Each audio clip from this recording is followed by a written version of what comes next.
Have you ever, like, completely fallen for premium tech marketing? Oh, absolutely. I mean, we all have, right? Yeah, you know the exact feeling. You're scrolling online, looking at a running watch, and they're just throwing these buzzwords at you. Things like aerospace-grade titanium or Yeah, military-grade precision. exactly. And, you know, sapphire crystal glass, you look at the photos and you think, wow, this looks like something a secret agent would wear to, like, an underground triathlon. It's a very specific type of psychological allure, I think. Mhm. We see those premium physical materials, that brushed titanium bezel, the flawless glass, and we instinctively equate that physical durability with, technological accuracy. Right, we just assume a premium exterior automatically guarantees premium data underneath. Exactly. But then the illusion shatters the second you actually run with it in a dense city. And your post-run map makes it look like you were, I don't know, drunkenly zigzagging through solid skyscrapers. Yeah, running through buildings, swimming across rivers you definitely ran next to. Right. So, welcome to our deep dive. Today, we are putting a very shiny, very ambitious piece of hardware under the microscope. We're talking about the Amazfit Cheetah 2 Pro. And this is a watch aiming squarely at marathon runners. It really is. It commands a 50% price increase over its predecessor, features this gorgeous new titanium build, and makes some incredibly hefty claims about its dual-band 6-constellation GNSS. Oh, and it has this next-generation BioTracker 6.0 optical sensor. Which is quite the mouthful. It is. So our mission today is to answer a singular question for you. Does the actual real-world accuracy on your wrist match the shiny marketing on the box? Right. We are going to find out if this is a genuine marathon-grade training tool or if it's just a premium-looking imposter wrapping mid-tier sensors in a luxury shell. To get to the bottom of this, we are pulling from a stack of incredibly rigorous sources. Nice. Our primary guide is a highly detailed real-world review of the Cheetah 2 Pro from the endurance sports publication The Runner. But we aren't looking at this watch in isolation, are we? No, definitely not. We are cross-referencing it with 3 anchor reviews to see exactly where it sits in the broader market. So we have The Guardian's take from Samuel Gibbs on the Garmin Forerunner 570, which is basically serving as our mainstream price-matched competitor. Yep. And then we have DC Rainmaker's incredibly deep data on the Garmin Forerunner 970, acting as our premium high-end benchmark. The gold standard. Exactly. And finally, we have another The 5 Runner review covering the Huawei Watch GT Runner 2, which currently holds the crown for pure, unadulterated accuracy in this category. So if you're buying a watch specifically to train for a marathon, I mean, the most foundational thing it needs to do is accurately measure the distance you're actually running. I would hope so, yeah. Right. Amazfit's marketing leans heavily on their, quote, dual-band 6-constellation GNSS. Before we look at the actual test results, let's establish what that, actually means for the person wearing it. Okay, so GNSS stands for Global Navigation Satellite System.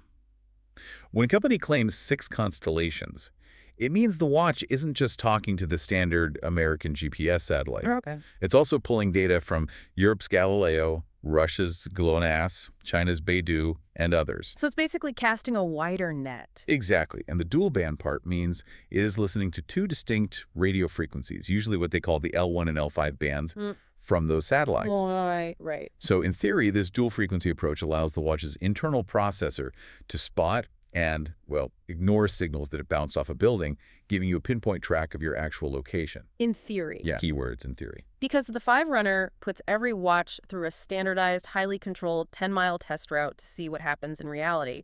And the headline number for the Cheetah 2 Pro was a 73% accuracy rating. Which, 73% sounds like a passing grade. It sounds okay, right? Yeah. Until you look at the Huawei GT Runner 2, which ran the exact same test, exact same methodology, and scored a near reference 90%. Yeah, a 17-point gap. Yeah. That is massive when you're trying to pace a marathon. It's like a student who completely aces all the easy homework, right? But then absolutely panics and bombs the final exam. There's actually a great way to look at it, because it reveals a really common misconception about GPS watches. Yeah. Having a top-tier GNSS chipset is really only half the battle. Really? Yeah, the raw hardware doesn't guarantee a fix. The antenna design, how much power the battery routes to that chip, and the software algorithm interpreting the signal, those matter just as much. Okay, that makes sense. The 5 Runner breaks down performance by specific environments, which is where we really see why the Cheetah scored a 73. Right, because it wasn't all bad. No, not at all. On a suburban grid, or say under a riverside tree canopy, the Cheetah maintained its position at slow speeds and actually broadly matched the premium Garmin Forerunner 970. So it tracks perfectly fine on the easy stuff. Open paths, simple suburbs. But the minute the environment gets complicated, like, running through a downtown urban canyon surrounded by 8-story glass buildings, it suddenly throws out tracking errors of 5 meters or more. Yeah, it really struggles there. But if it has this top-tier dual-frequency hardware, why does it fail when the environment actually gets tough? It comes down to signal reflection, or what engineers call multipath errors. Multipath errors, okay. Yeah, so in a city, satellite signals bounce off glass and steel before they hit your wrist. Yeah. The watch has to figure out which signal is a direct line to space and which one is just an echo. Right, because the echo is going to mess up the distance. Exactly. Now, the Huawei GT Runner 2 solves this by using a novel dielectric bezel design. Dielectric. Yeah, dielectric basically means the material acts as an electrical insulator. Huawei literally separates its actual antenna from the metal casing. This allows for incredibly clean tri-frequency reception that filters out all those skyscraper reflections. Oh, wow. Okay, so what is the Cheetah doing differently? Well, the Cheetah 2 Pro, despite its really premium titanium case, is using a more traditional internal antenna architecture. Oh, I see. And metal cases can actually interfere with this signal, so the watch simply gets confused by the bouncing radio waves. Okay, so if you're running, say, the Chicago or London Marathon, weaving through those dense downtown blocks, that 5-meter error means your watch thinks you are running faster and further than you actually are. Yes. You might cross the finish line on your list, but still have, like, half a mile to go on the actual course, which is devastating. It is. But to be fair, we should look at where Amazfit's algorithms actually excel, because the testing revealed a really fascinating capability. Oh, yes, the Canal boat dead reckoning test. This is my absolute favorite piece of real-world methodology from the sources. It's so clever. It really is. So the reviewer was on a canal boat holiday in Northamptonshire, and they came across this pitch-black, kilometer-long tunnel. Total darkness. Total darkness, stalagmites, 0 satellite signal. They put the Cheetah 2 Pro, along with a few competitors, on a pole attached to the roof of the boat. Right. So there's no wrist movement, no arm swing, no satellites, just pure dead reckoning. And the Cheetah completely nailed it. It's amazing. And just to clarify, dead reckoning is how a watch estimates your location when the satellites completely go blind. So it's guessing based on other sensors. Exactly. It relies on its internal accelerometer, a gyroscope, and a digital compass. Oh. Normally, an algorithm expects the rhythmic swinging of an arm to gauge your running pace. Which it wasn't getting on a pole. Right. What's remarkable here is that while it was perfectly still on the boat's roof, the Cheetah's algorithm correctly interpreted the sensory data, Right. realized it was on a smooth-moving vehicle, kept quiet, and drew a perfectly straight line from the tunnel's entry point to the exit point. No chaotic false corrections. None. It didn't bounce around the map at all. That's wild. So the algorithms are actually incredibly smart in some of these extreme edge cases, but in a standard city center, the physical antenna architecture just limits its precision. Yeah, unfortunately. But, knowing where you ran is really only half the marathon equation. True. The other half is knowing how hard your heart is working. So let's talk about the BioTracker 6.0 optical sensor. Yes, Amazfit is pushing this new sensor package really heavily. It features 5 photodiodes and 2 LEDs. I mean, it sounds like the kind of diagnostic equipment you'd find in a high-end medical facility. It does sound impressive. And to be fair, the data shows some genuinely excellent performance in specific scenarios. Like what? Well, for steady aerobic running, the base building miles that make up like 80% of marathon training, the Cheetah is superb. Yeah. The data shows it averaged within a single beat per minute of the paired reference chest straps. Oh, that's practically perfect. It is. It also scored a good rating in the pool, averaging just 3 beats per minute higher than the reference. Which is hard to do, right? Measuring heart rate in the water. Extremely hard. Measuring optical heart rate underwater is notoriously difficult because water refracts the light emitted by the sensor. So the fact that the Cheetah handled it so creditably is great. But, and there's always a but, the cycling tests tell a completely different story. Oh boy, yes they do. During the road cycling test, the overall average heart rate was only 6 beats per minute low, which, if you just looked at the summary screen at the end of your ride, you'd think, okay, a 6-beat margin of error is perfectly fine. Right, you wouldn't think anything of it. But the moment-to-moment readings were absolute chaos. At any given second on the bike, the Cheetah could be sitting 33 beats per minute below the actual chest strap or 21 beats per minute above it. Yeah, that is a massive issue. A 54 beat per minute spread between the best and worst moments. How does that even happen? So to understand why cycling breaks the sensor so completely, we have to look at how optical heart rate or photoplethysmography actually works. Photopleth is what? Photoplethysmography. Try saying that 3 times fast. Well, thank you. Basically, the watch shines LED light into your skin, and it measures the scatter of that light as blood pulses through your capillaries with each heartbeat. Okay, I follow. When you're on a bike, your wrist is flexed backwards to grip the handlebars. This flex constricts the blood flow in the wrist and introduces a lot of muscle tension. Which messes up the reading. Exactly. It creates quote-unquote noise in the data. Furthermore, as you ride, cold air rushes over the sensor, and human biology naturally reacts to cold by constricting surface capillaries and driving blood deeper into the arm, right? To preserve core body heat. Oh, wow. So there's physically less blood at the surface for the light to hit? Precisely. With less blood at the surface, the watch is essentially flying blind. It's just guessing at that point. It's like using a wrist-based optical monitor on a bike is basically like trying to read a fine print book while riding a roller coaster. That's a great analogy. I understand why it struggles mechanically. But a 54-beat variance doesn't just mean a slightly messy graph on your app. If I'm relying on this watch for threshold intervals, I'm basically baking a cake with expired milk. You're feeding bad data into your training plan. Right. It doesn't matter how sophisticated the watch's recovery algorithms are. If the core heart rate data is off by 30 beats, my VO2 max estimates, my training readiness scores, they're all completely ruined. And that is the crucial takeaway here. If you are doing steady, continuous runs on foot, you can trust the BioTracker 6.0. Okay. But if you are doing threshold intervals, sprints, or cycling, you absolutely must pair the Cheetah 2 Pro with an external Bluetooth chest strap. If you rely solely on the wrist sensor during dynamic exercises, you are corrupting your entire training ecosystem. So if bad data fundamentally ruins the training recipe, it really begs the question, is the Cheetah 2 Pro actually worth its $450 price tag? Because Amazfit isn't your only option for that money. Far from it. We really need to look at the 3 anchor competitors to understand the actual value proposition. So let's start with the direct price match, the Garmin Forerunner 570. Right. Samuel Gibbs's review in The Guardian provides the perfect lens for this. The Forerunner 570 is the quintessential mainstream choice. It sits at a nearly identical price point to the Cheetah.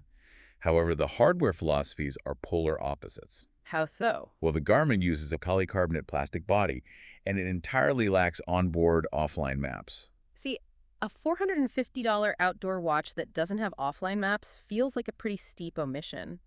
Amazfit clearly wins the physical hardware battle here. With the Cheetah, you are getting titanium, you're getting a scratch-resistant sapphire lens, 32 gigabytes of storage for topographic maps, and even a built-in microphone. That's true. But Garmin wins the software battle by a significant margin. The Garmin Connect ecosystem has years of highly refined algorithms that the Amazfit Zepp app simply cannot match yet. Can you give an example? Take Garmin's impact load metric. It doesn't just look at how hard your run was today. It analyzes your historical training volume, your heart rate variability over the last month, and your sleep quality. Then it synthesizes all of that into a highly accurate picture of how much stress your central nervous system can handle tomorrow. Wow. And the Amazfit app? Amazfit's Zepp platform is improving, definitely, but it is much more rudimentary in how it interprets your physical toll. Got it. So it's the classic compromise. Premium exterior hardware versus premium interior software. Exactly. Well, what happens if we step up a weight class? Let's talk about the Garmin Forerunner 970. This retails for roughly 630 pounds, so we are talking about a major price jump here. Yes, and we rely on the deep data set from Rainmaker at DC Rainmaker for this comparison. The Forerunner 970 is essentially the gold standard of the industry. Okay. It gives you the titanium bezel and the vibrant OLED screen, just like the Amazfit.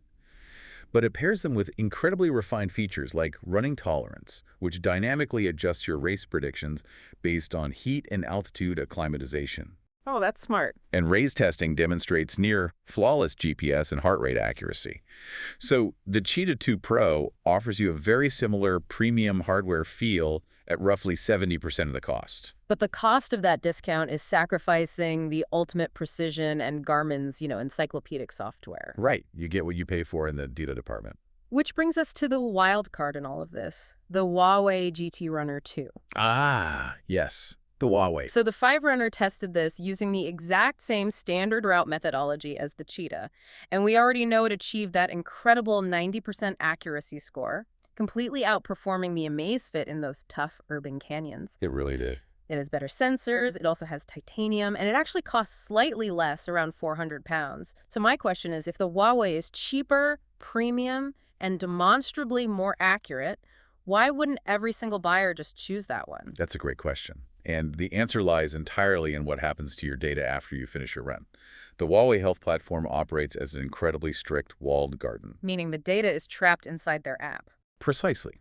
Let's say you want to export your heart rate files for a coach to analyze, or you want to automatically push your morning run to Strava. Standard stuff. Right. But with Huawei, exporting data is a notoriously convoluted process. And in some global regions, it is practically impossible due to ongoing technology sanctions. Oh, wow.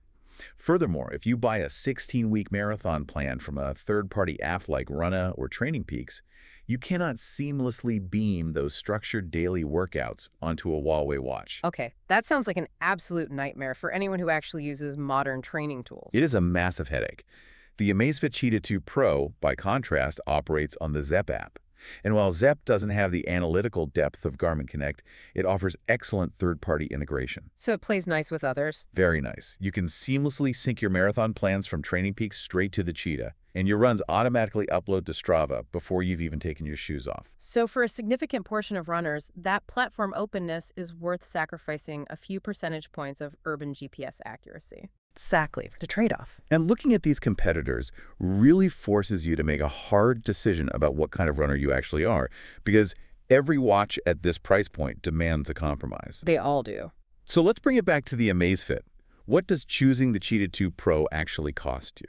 Well, by choosing the Cheetah, you are trading away the absolute leading edge of sensor accuracy, and you are giving up the deep analytical history of the Garmin Connect platform. Right. But in exchange, you are receiving luxury physical materials, aerospace-grade titanium, a sapphire lens, a built-in flashlight, and offline topographic maps, all at a mid-tier price. Let's translate that into some specific buyer profiles for the listener. Let's say I'm a recreational marathoner. I am training for my second marathon. I want a watch that looks sleek and professional in the office, but I completely refuse to pay $800 for, like, Garmin Phoenix money. Then the Cheetah 2 Pro is a fantastic fit for you. It provides the battery life necessary for long runs, the offline maps to keep you from getting lost on new routes, and the premium aesthetics you want. And the GPS. The GPS is perfectly adequate for open suburban training runs. As long as you purchase an inexpensive chest strap for your speed work, you will be highly satisfied. Okay, what if I am a serious triathlete or an ultra runner? Like someone doing 50-mile trail races or full Ironman events. The Cheetah is a hard no for you. Hard no. Okay. Yeah. If you are pushing your body to those extremes, you require the Garmin Forerunner 970. You need its proven reliability over extreme distances, its flawless sensor data, and features like Climb Pro, which dynamically pace your effort over mountainous ascents. The Amazfit just isn't quite there yet. Got it. What about the accuracy-obsessed city racer? You know, the person running the Tokyo or New York Marathon, weaving through dense skyscrapers, who needs their mile splits to be completely infallible. You should look at the Huawei GT Runner too. If you demand perfect pace data in an urban canyon, that dielectric tri-frequency antenna is currently unmatched in this price bracket. Even with the software issues. Yes, you just have to be willing to live within the restrictive confines of the Huawei software ecosystem. That's the price of that accuracy. And finally, the mainstream runner. Someone who just wants reliable daily metrics, doesn't care about navigating with topographic maps, and just wants a simple, lightweight watch that works every single time. That makes you the ideal Garmin Forerunner 570 candidate. You accept the plastic body, but in return, you get Garmin's incredible reliability and their unparalleled ecosystem. So to bring this all together, the Amazfit Cheetah 2 Pro is a highly ambitious, genuinely beautiful piece of hardware. It delivers materials that punch far above its price tag. It really does look great. But beneath that titanium armor, the real-world testing proves it is still just a half step behind the industry leaders in pure sensor accuracy and software refinement. You just can't wrap mid-tier sensors in a premium shell and expect premium performance across the board. It serves as a fascinating case study in how we value sports technology. The physical materials are impressive, but the data processing simply hasn't caught up to the casing. Which leaves me with a final, somewhat provocative thought for you to ponder. We started this deep dive talking about the magnetic allure of titanium and sapphire crystal. Right. As global manufacturing processes become increasingly efficient, mid-tier brands like Amazfit can now easily source the exact same aerospace-grade titanium and searingly bright 3,000 nit OLED screens as the $1,000 watches. Yeah, the hardware gap is closing fast. Exactly. The physical hardware of a sports watch is rapidly becoming commoditized. If everyone can build a beautiful titanium watch, then in the near future, the only true value of a sports wearable will be the invisible algorithm. The software. Yeah, the sensor fusion processing, the recovery analytics, and the data ecosystems that lock us inside their walls. The era of buying a sports watch purely for the shiny hardware on the box might officially be over. That is a very interesting point. It's all about the data now. Something to think about the next time you catch yourself admiring the bevel on a new watch. Until next time.